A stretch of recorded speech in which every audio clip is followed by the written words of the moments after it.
Well, mga kaibigan, napatanong ako sa aking sarili.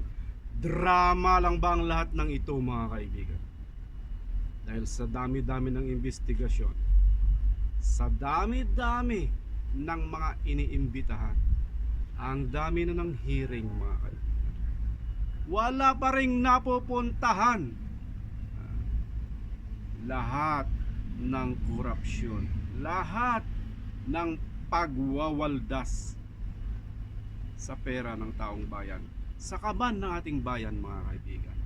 As of now, wala pang nakakulong na talagang mastermind sa pangungulimbat at sa lahat ng mga kaduda-duda at mga questionable projects, mga kaibigan.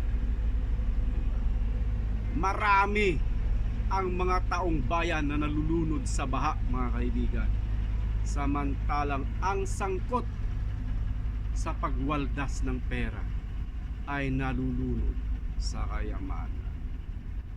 Kawawang ordinaryong mamamayan. What does this mean, mga kapatid? Ganon talaga.